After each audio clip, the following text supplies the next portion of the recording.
what is the problem, right?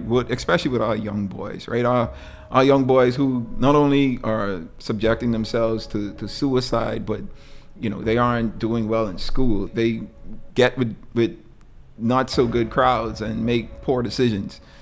You have to ask yourself, man, what is the issue? What is the problem? And I think the genesis of the problem starts with these homes that fathers aren't existent. I feel like there is a stronghold on men in particular, right? And obviously boys grow into men, and the things that boys experience while they develop and are in their adolescent stages, it carries over into their adult life. At least for my generation, like, we grew up where we didn't have cell phones, right? We didn't have computers, right? We had to talk, we had to communicate verbally and physically with people. And so that forced us to develop or enhance our social skills. But kids nowadays, like, they don't. And that's what little boys need to hear, right? That's what they need to see. They need that reinforcing words from a man, a male figure in their life, in particular their fathers, saying that it's okay to be emotional. Emotions, all of us as human beings, we experience emotions. And being emotional isn't a bad thing when it comes to men. We just need to make sure that we're able to manage our emotions. We have to be very particular and specific about not only what we say to our kids and how we teach our kids, but what we do around them, right? And what they observe us doing. As iron sharpens iron, so does men sharpen each other. And that's what it's about. That's what it should be about, right? Us being able to commune as men and build relationships with each other so that we can better each other.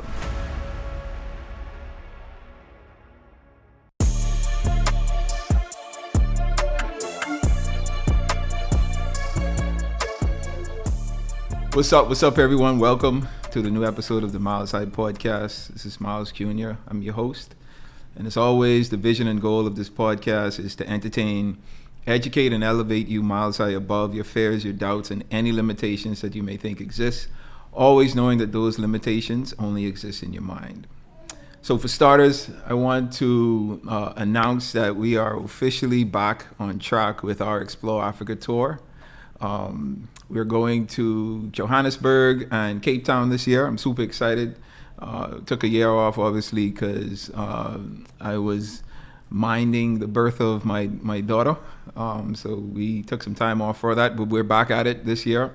The dates are November 20th to the 30th, all right, 2025. We start, we're going to be visiting the countries of the country of South Africa, but the cities of Johannesburg and Cape Town. I'm excited. We're going to dive into the culture of the country, eat a lot of the food that they have to offer there, meet a lot of the locals there. Man, it's just going to be a great experience. I've been doing this for the better part of about 11 years now, but I've been going to the continent for over 20 years, 25 years even. And it's just been always a great experience. I've always seen and learned something new whenever I'm there. So I want to encourage, if you have never been to the continent of Africa, if you've never been to the country of South Africa, and you want to tap into the history, the culture, and what they have to offer there, join us on our Explore Africa tour. You can find out more information on our website. So it's exploreafricatour.com. All the itinerary and pricing and information will be there for you to observe and notate so that you'll be joining us later this year. All right, so I'll see you in November. We're going to have a great time, and hopefully it won't be your last experience with us. All right, I want to talk about sort of a heavy subject for this episode. So recently, my wife and I were watching this new TV show that has become popular, or like a large talking point in the culture. And we knew about it for a little while, didn't really pay attention to it. Then just one of those times where we had some time to sit down and actually enjoy a show, and we decided to watch it. So the show's name is Adolescence.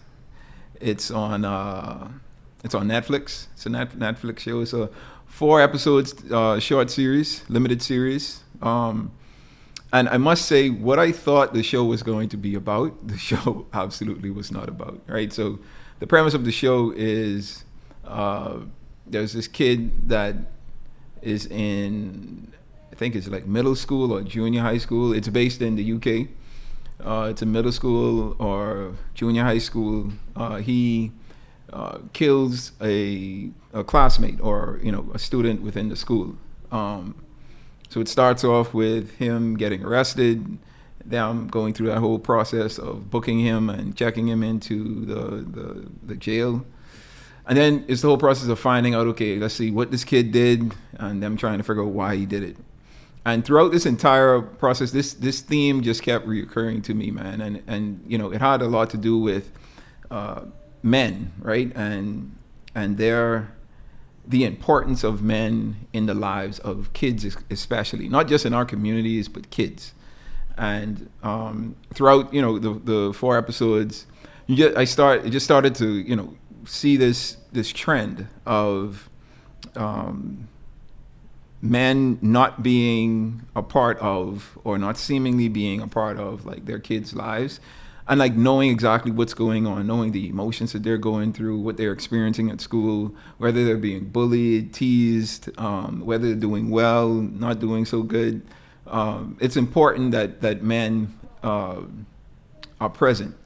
And this kid, you could tell that the kid on the show held his dad in high esteem. And there was a point in the show where there was an interaction with, the kid described an interaction first where I think he was playing football, European football, and he wasn't doing so well on the field, and I think he might have messed up a play or missed a shot or missed a goal or something like that. And he looked towards his dad, and he talked about how his dad, anytime he messed up, his dad never looked at him in his face. Never, but when he did well, he always shouted encouraging terms to him, like, good job, you're doing good, like, keep it up, whatever. When he doesn't do well, his dad avoided eye contact, didn't say anything, no words of encouragement. And you learn that registered with this kid from that time, right? So fast forward now to him going through this situation where he murdered a fellow student, a female. They're going through the process of kind of talking with him, like, finding out what's going on, why did this happen, and his dad being there, and just his dad. So when so they start off with, if you haven't seen the show, I don't want to spoil it for you, so you may want to, like, fast forward this part, all right? Because I'm just going to give this part of the show because of the importance of this particular scene. So they went through the whole questioning and asking the kid, like, where were you? What time were you there? Like, trying to get his whereabouts on the night in question or the day in question. And, they went through all of that. The kid was denying it. There was a point where the officers left the room, the interrogation room, and the kid and his dad was in there. And his dad looked at him and was like, look, just tell me if you did this, right? Did you do this or didn't you do this? And the kid was like, I didn't do it. And his dad, trusts his kid, loves his kid so much that he just believes what he says, and wouldn't have thought that his kid would have been or could have been this type of person, right? So to him, this is just a mistake. You just need to tell the truth, and we're gonna get through this. So they come back in the room, and they ask a few more questions, trying to get the kid to verbally confess to what he's done. The kid keeps denying it, and then they pull a computer out and be like, okay, we got CCTV, we got footage of this incident. So they show the kid following the young girl. They show a confrontation of them in, like, this parking lot, and then they show the kid actually committing the crime. And when I tell you, it devastated his dad. Like, again, his dad couldn't look at him, like, was just, I guess, so disappointed and so distraught and shocked, I would imagine. And so the entire, after, from that point on in the show, it just shows, like, the father and how he dealt with the situation. And it just had me thinking, while I was watching that. And then, in addition to that, there were a lot of conversations, I'd say, that my friends and I have been having over the last couple of weeks or months. I'm a new father, so I can relate a lot more with my friends who have kids, and we talk a lot about the importance of, in particular, the men, right, the fathers in the lives of these kids, and I see it reoccurring so much that I'm just reminded that fathers are important, and that's what I wanted to talk about today. What I want to talk about today, I want to talk about building better men, right? The blueprint for the next generation. Men account for 75% of suicide cases globally. Even in the Bahamas, here where I'm from, where I live, there's been an uptick in suicides, not just for men, like for men and women, but there has been an increase in suicide for young adults, right? Kids, teenagers, young adults. And I think we're getting to the point where we're raising a generation of men who don't know who they are, they don't know what they stand for, and they don't know why they matter. And when you hear a lot of these stories of these kids committing suicide, right? Young boys, young girls, the reason a lot of the times is they don't feel like they matter, right? They don't feel like they're seen. They don't feel appreciated. They don't feel accepted. And it's just causing this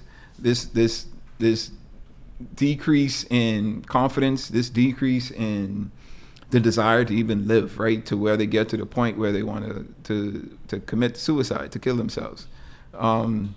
And you have to ask yourself, man, what is the problem, right? Especially with our young boys, right? Our young boys who not only are subjecting themselves to suicide, but they aren't doing well in school. They aren't, they get with not so good crowds and make poor decisions. You have to ask yourself, man, what is the issue? What is the problem? And I think, the genesis of the problem starts with these homes that fathers aren't existent, and just because a father is present doesn't mean a father exists, right? Like, you can't be a father, or you shouldn't want to be a father who just provides, right? You provide a house over the kid's head, you provide finances for the kids to eat and go to school and have clothes and stuff. Like, it's a lot more to fathering. Because the problem with most kids, and in particular young boys, I'm going to focus on young boys, but it's obviously not isolated just to boys, right? It's boys and girls, but I feel like there is a stronghold on men in particular, right? And obviously boys grow into men, and the things that boys experience while they develop and are in their adolescent stages, it carries over into their adult life. And this is why this has been a snowballing effect, to where things might not have been as bad 20 years ago, 25 years ago, the way they are now, right? To the point where men are just depressed. They don't know who they are. They can't identify themselves outside of what others say, what society says. Do you feel like there's more to life than what you're experiencing? That deep down you're meant for something greater? It's time to stop wondering and start discovering. At the Monroe Institute of Leadership, we believe every person carries a unique purpose, a calling designed specifically for you. Our transformative courses, Discover Purpose and Unlock Your Potential, are crafted to help you uncover that purpose and equip you with the tools to step confidently into your destiny. These powerful courses are for leaders, entrepreneurs, students, and visionaries like you. Through proven principles and actionable insights, you will clarify your vision and set bold goals. You will identify your strengths and passions. You will overcome the barriers holding you back, and you will step boldly into your God-given potential. Our expert facilitators draw from timeless and tested principles, blending practical strategies with kingdom truths to empower you to lead a life of purpose, impact, and transformation. The world needs what you have to offer. Don't let another day pass without unlocking the greatness within you. Visit our website, themill.org, and register today. The Monroe Institute of Leadership. Renew your mind and transform a generation. And that's part of the problem, right? There's this identity confusion, right? We don't men don't know who men are supposed to be, right? There's a rise in male depression, addiction, and loneliness. I think a lot of it has stemmed from our experience through the COVID era, right? We had a year where in 2020 where everyone was isolated, right? We were excluded to our homes. We couldn't travel and we couldn't get out much. And coming back from COVID, like getting readjusted into some type of normalcy as far as the real world is concerned.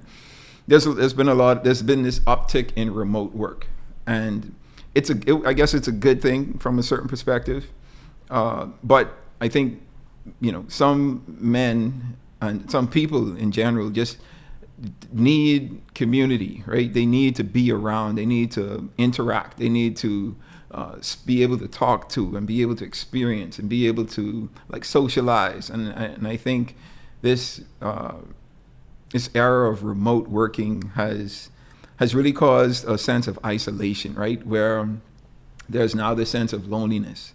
And I think social media has a lot to do with that as well, right? We are so gung-ho on our experiences in this digital era where we don't have conversations anymore. And I'll be the first to admit that, if I have the option to talk to someone on the phone or text someone, my go-to is text. Like usually when I receive a call, I'm like, yo, I'm sure you could have sent a text. Send this to me in a text. Like why do we need to have a conversation? It's almost like to the point where I hate having phone calls, right? Or it's just easier to communicate over text. And if I'm feeling that way, imagine a generation where all they know is texting and social media. At least for my generation, like we grew up where we didn't have cell phones, right? We didn't have computers, right? We had to talk, we had to communicate verbally and physically with people. And so that forced us to develop or enhance our social skills. But kids nowadays, like they don't, streaming has, taken over, right? Especially with the youth and the desire for kids to want to stream, whether you're a gamer, you're in real life, type of streamer where you just go through your everyday life on camera for people to watch and consume. And it's all entertainment and it's all good, but it's isolation, right? It's loneliness, and kids can't.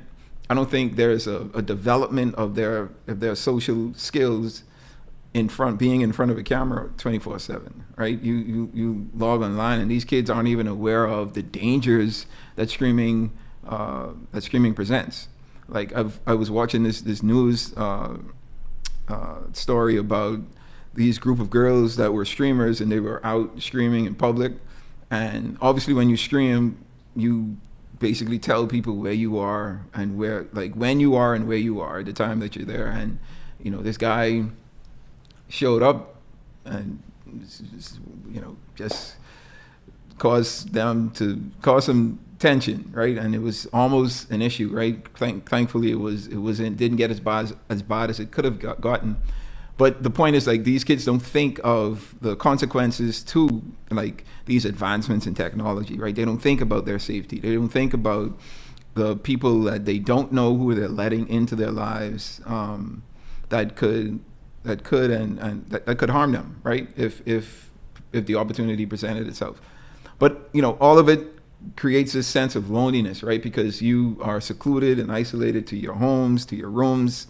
You don't have much interaction with humans, actual individuals, like in person, physical interaction.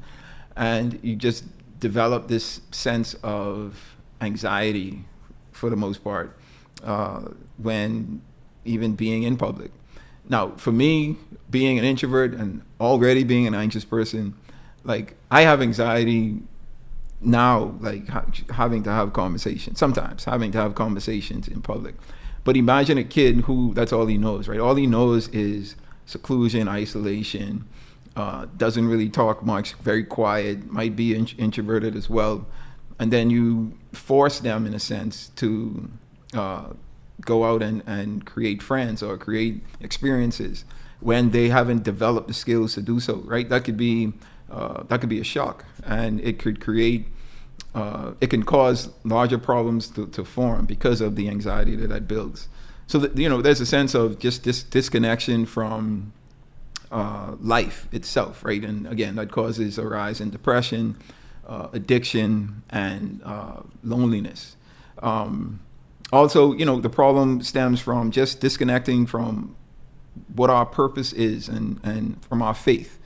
I personally feel that it's important for us to not only be grounded in a higher being, right, our spirituality, but using that to discover who we are and why we are, right? I'm truly under the belief, or of the belief, that it's impossible for us to know to know who we are and why we are if we don't have a connection, a spiritual connection, if we don't exercise some type of faith and belief in a higher power. And a lot of the times, men in particular, like, we disconnect from that purpose, we disconnect from faith because of what society has been teaching us and what society teaches us.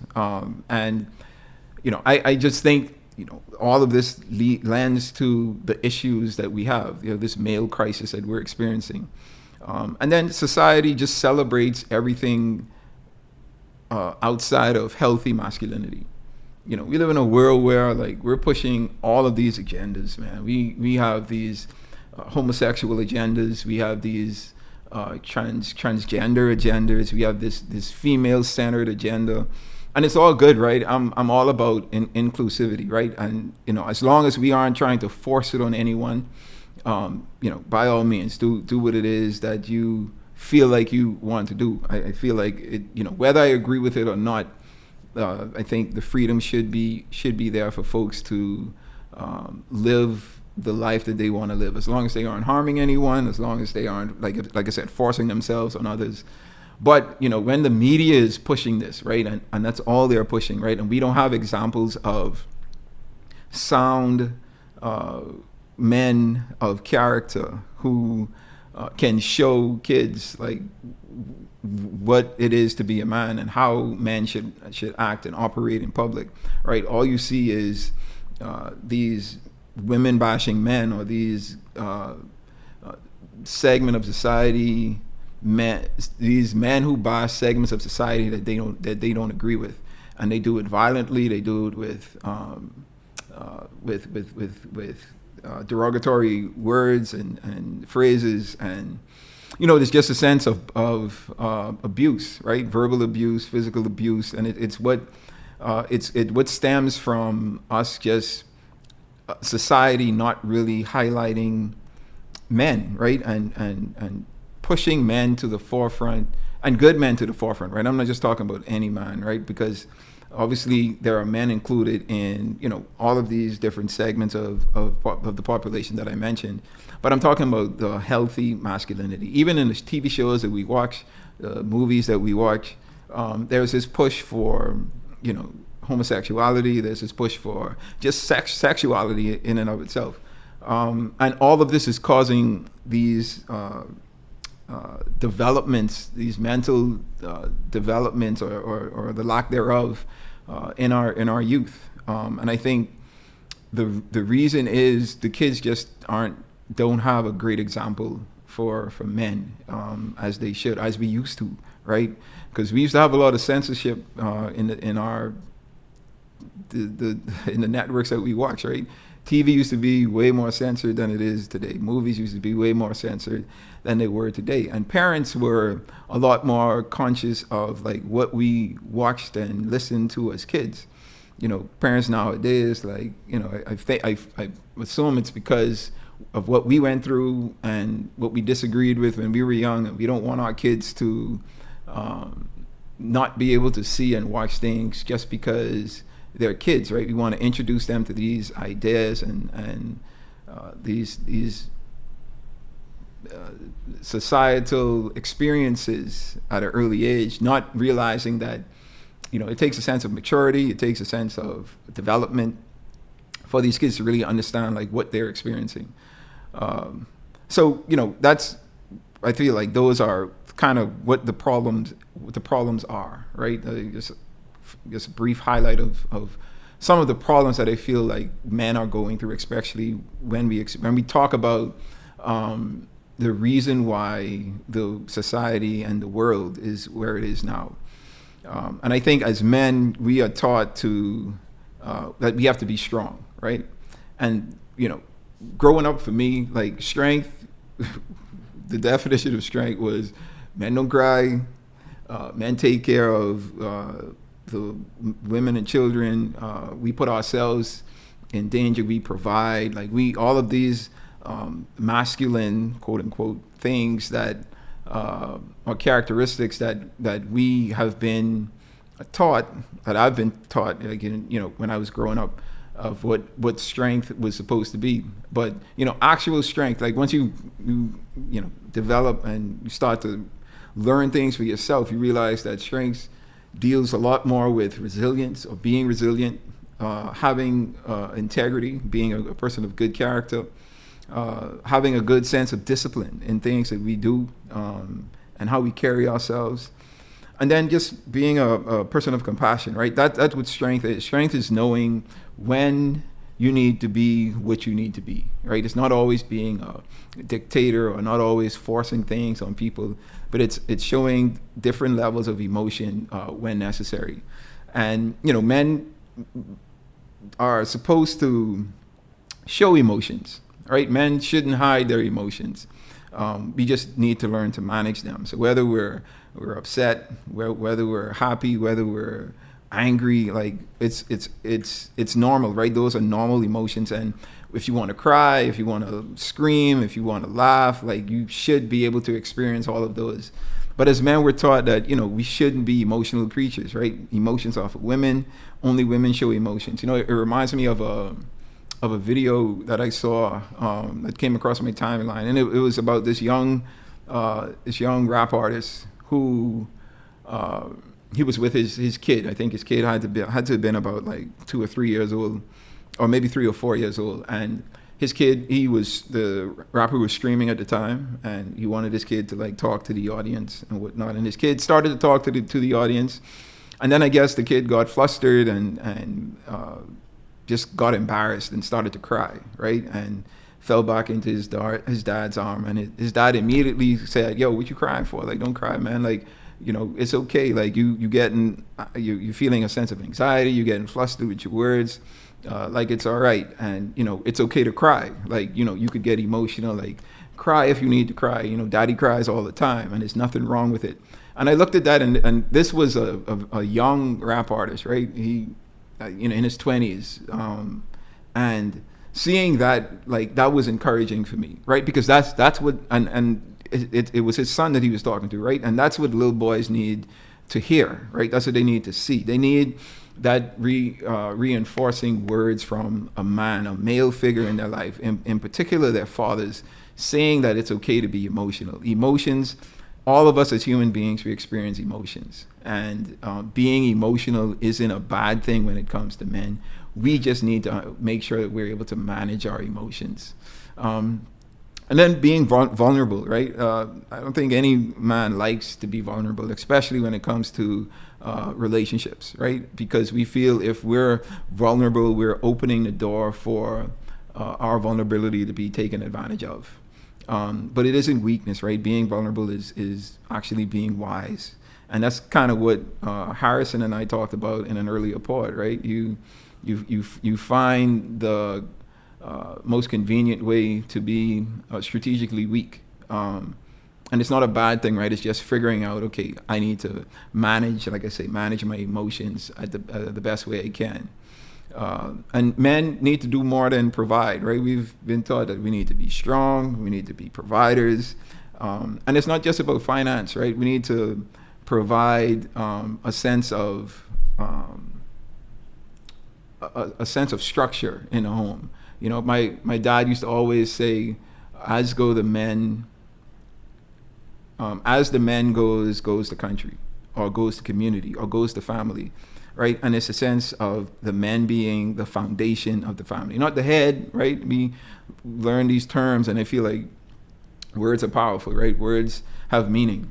And yes, man should be the head of the home, but I think more importantly, man should be the foundation of the home, the base that everything is built on, right? And he's holding everything up. He's holding the wife up. He's holding the kids up.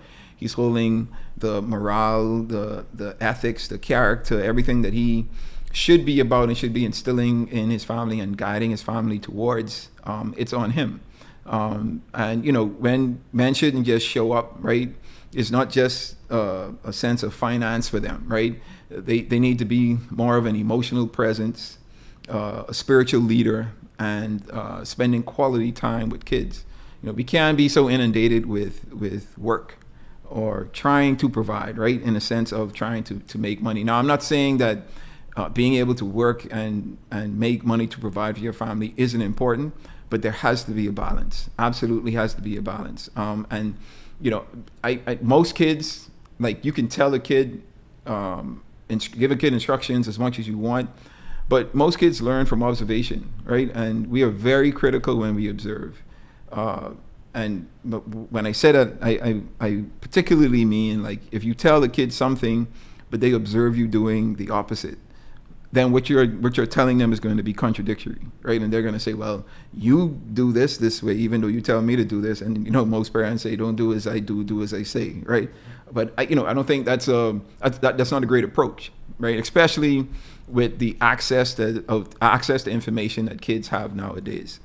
We have to be very particular and specific about not only what we say to our kids and how we teach our kids, but what we do around them, right? And what they observe us doing. I think that might be even more important than what it is that we say. I want to introduce you to the Monroe Global app, the ultimate platform to empower your leadership journey and inspire your purpose-filled life. Access timeless teachings designed to help you grow in every area of your life. From leadership development to personal growth, Monroe Global has it all at your fingertips. With the Monroe Global app, you'll have exclusive access to powerful videos and messages from the legendary Dr. Myles Monroe, a digital library packed with life-changing content right at your fingertips, and a vibrant global community of visionaries, leaders, and change makers just like you. Whether you're at home, on the go, or in the office, the Monroe Global app ensures you never miss an opportunity to learn, grow, and lead. Available now on Google Play and the Apple App Store, the Monroe Global app is your gateway to unlocking your potential and impacting your world. Download the Monroe Global app today and take the first steps toward living the life you were born to lead. So, men should, again, be emotionally present and be an emotional presence for their kids, right? Saying it's okay to be emotional, guiding them through their emotions. And then, be a spiritual leader. I think, like I said, spirituality and faith should be number one. I don't think that men or anyone can exist in their true sense of, like, within their purpose and why they're here in life, if they don't have a spiritual relationship with the Creator. And then just being able to spend that quality time with, the family, both wife and kids. And men need to be more of a thermostat and not just a security system. I truly believe that, yes, we're supposed to provide a safe environment and a safe home, but we need to be the gauge, right? We need to be and know when we need to cool things down or we need to heat things up. And it's our job to recognize when those opportunities surface that we need to take a hold of, right, and really control as the foundation of the home. Because we experience this we are experiencing this generational absence of fathers. And my dad used to talk about this all the time, and it's just amazing how I heard about it in, like, scripture, like in church, so like during church service. But then you see the same things being said in society, right? Scientists say it, behavioral therapists say it, family therapists say it. Everyone speaks to this lack of fathers in the home. And, we can pinpoint this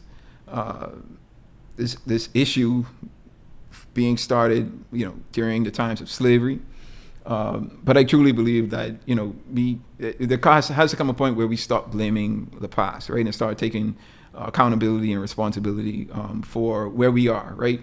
It's up to us to pour into our kids, and if we don't have kids, find a kid to pour into, especially young boys. I'm speaking about young boys in particular, because I feel like, as I truly believe what my dad said, as go the man, as goes the country. And if we can start to get these boys from early, right, where they are able to build a sense of confidence, able to build a sense of identity, a positive sense of identity, able to really start to understand who they are and why they exist, and that they do matter, and that their existence is for a reason, right? They're put here to solve a problem and give something back to the world. And if we can get them from early and start putting that encouragement in them, they'll grow into better men, right? And men that carries that trend on for generations to come. I think that for kids who don't have fathers in their homes, there should be a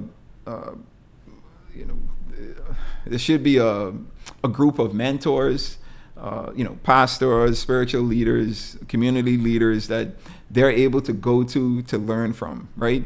Even in our schools, right? Women outnumber men as far as teachers are concerned by a long shot.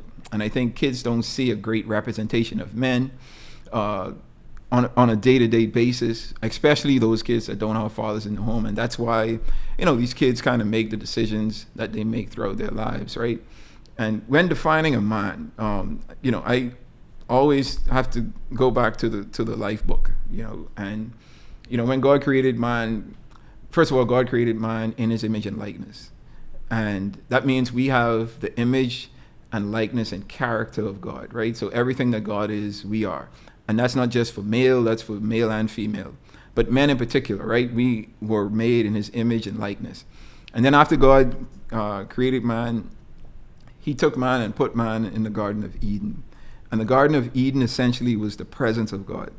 And again, we go back to having that spiritual relationship, having that spiritual foundation in our lives. It's important, right? And it's something that, I feel like we've been given the blueprint on how to be a man, right? How God wanted us as men to operate in the world, right?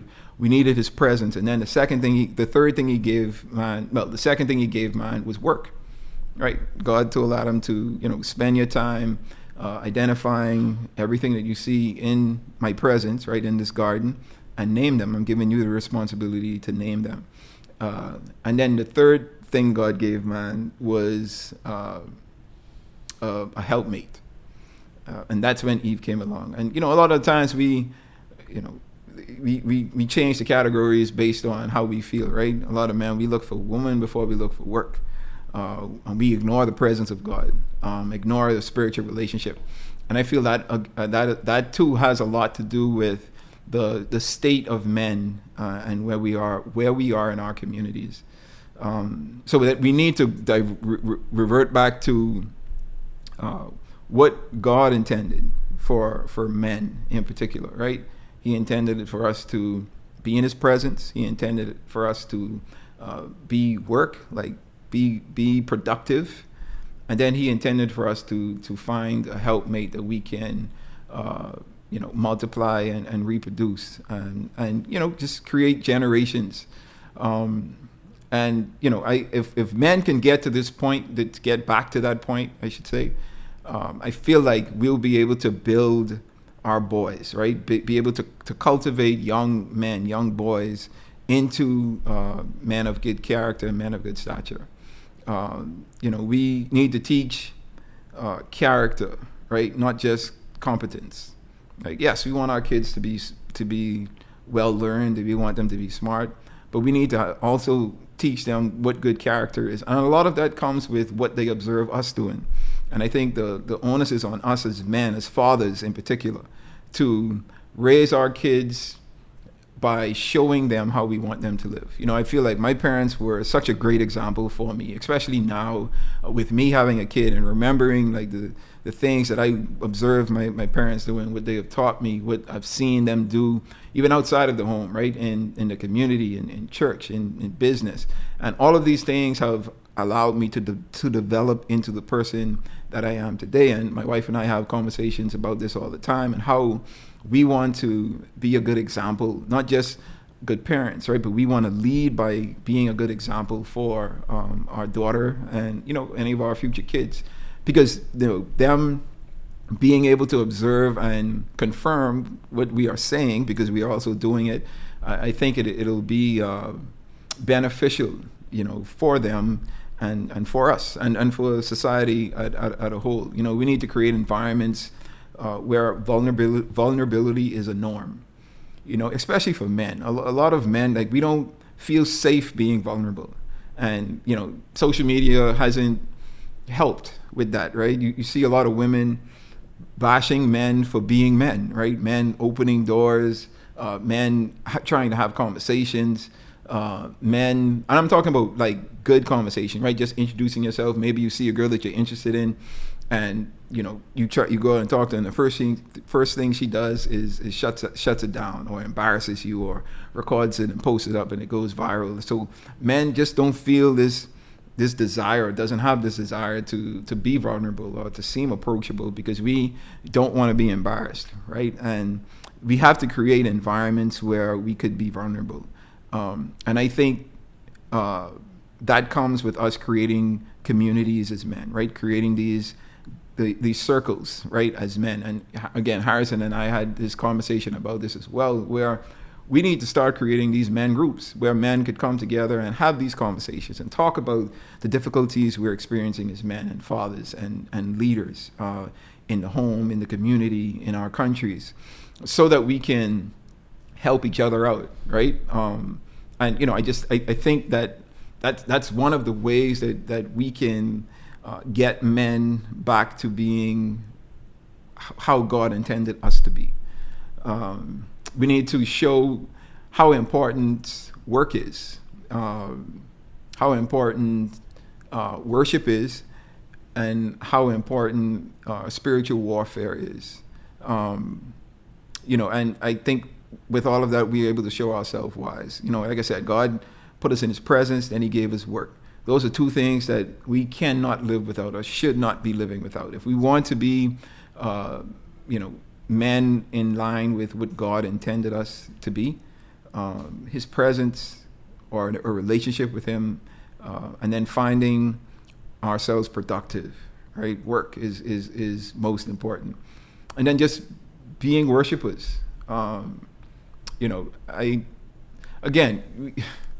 Growing up, raising your hands in church as the song plays, and doing all of this, like, I used to look at that as being like, that's soft, right? And you don't realize that it's actually an experience. And me being young, immature, right? I would chalk it up to just being immature and not having the maturity to know the importance of developing that spiritual relationship. Because I had great examples around me, right? Not just my dad, but other individuals in my family and in the church that I attended. But just from a societal standpoint, just the mentality and the way that we're taught what man is and how men should operate, and what we should do or not do, or say and not say. Like, all of this comes in our development, right? And that's why having fathers in the home is so important, right? Because, of course, your kids are going to be, like, when they're in school more hours of the day than they're with you, right? So whatever they're learning, observing, experiencing is shaping who they are. But the key is that when they come home, you're able to curb that experience, or curb what it is that they've been seeing, and shape it into what it should be, right? Like, yes, I'm sure you experienced this, but here's how I want you to look at it. Here's what I want you to get from this. Here's what I really want you to learn as an individual. And it's just up to us as fathers. And I say this because moms do what moms can do, but women can't be fathers. It's so important for men to be in the lives of their kids. Mothers are super important, right? And I'm not taking anything away from mothers, right? They provide. Mothers do what they have to do, and single fathers as well, right? Because I think both the father and mother are important in the home. But there are things that kids need that only a father can provide. And I think as fathers, we need to take the onus on ourselves to be intentional, right? Be present, be aware of who our kids are, right? And the differences that they may have if we have multiple kids, and the special attention that they need, or the special areas that they need that attention in. Because, a high percentage of the issues that we experience in our communities has to do with kids that don't have fathers in the home. Or now, broken homes in general. Yeah, I mean, so mothers leaving the home or fathers leaving the home. But I think the larger statistics speaks more to men not being present, right? And I don't want to take anything away from kids that don't have fathers, right? Because you can not have a physical person in your home, but you can still have a father as a mentor. You can still have a father as a spiritual leader. You can still have a father as, an uncle, just a male figure in your life, a coach, a teacher, someone that takes that extra time to assist you in your development, assist young boys in their development.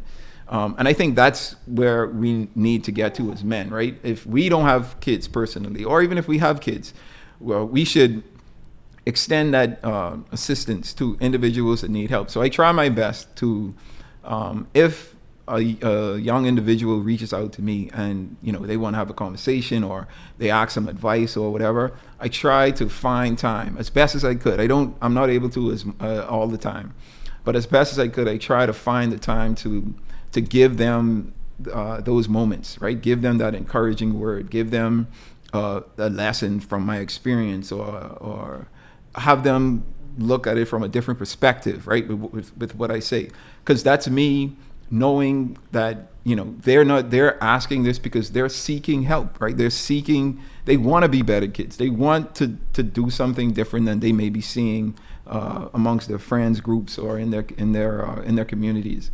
But it takes us as men to recognize that these questions that kids are asking us aren't haphazardly being asked, right? These are intentional questions where they may not even be asking a direct question. They may ask an introductory question to where they want to get to another topic, but they trying to feel us out as men, right? And they're seeing, well, can I start the conversation like this? And I think if we can just recognize these opportunities that kids give us, especially young boys, I think we'll have the in to really assist these boys in their life's development. I want to close it out now, and I want to say from your dad, this is something that I've always remember him preaching on. He says, a father is one who is present, observable, and someone you can emulate. So I think when you are looking to see the characteristics of a father, ask yourself that. Am I present? And present meaning I'm not there, but am I really truly present? Not just physically. Exactly, yeah. Physically. Mm-hmm. I just think that's a good barometer for fathers today to use. No, absolutely. So, in all, don't do it alone. We can't do it alone, right? There's a danger of isolation. I've been saying, we need community, especially as men. We need communities as men. We need circles where we can be a part of, to where we can hold ourselves accountable, where we can sharpen ourselves, right? Proverbs 27:17 says, as iron sharpens iron, so does men sharpen each other. And that's what it's about. That's what it should be about, right? Us being able to commune as men and build relationships with each other so that we can better each other. And I think that is the key to getting our communities back to where they should be. So I'm going to challenge men out there, right? I want you to ask yourself, what kind of man are you? I want to encourage you to heal from any trauma you may have experienced in your youth or in your young adulthood, and then be the solution that you see is needed, right? And that comes through mentoring, that comes through assisting the community, having conversations, creating the space for other men or other young boys to feel safe to open up and to be vulnerable. So that's a challenge I'm giving to all men this year. Let's be the solution that we want to be in our communities for 2025 and beyond. All right. So that brings us to the end of the pod, where I want to leave with you this milestone. And the milestone for today is simple. It's we need fathers and not influencers. We need men of standard and not men of trends. Be more of a father, right? Don't just try to influence a trail load of people, right? Be fathers to the ones that we are sent here to father, or the ones that we are responsible for fathering. And then don't be trendy, right? Don't try to follow every trend. Be men of standard. Be men of character, right? The whole stand firm in our belief system and in our convictions, regardless of what's going on around us, because that's what our kids are going to observe. That's what the young boys are going to observe and learn from, right? And implement in their development to the type of men that they're going to become. So let's be the solution that we want to see in our communities. All right. So it brings us to the end of this pod. Like I said, this one was a little heavy. Just from what I've been learning, reading, seeing over the past couple of weeks, I felt that this would have been a good topic to talk about. Hopefully, again, I was able to encourage men out there, and you take heed to the challenge that I put forth.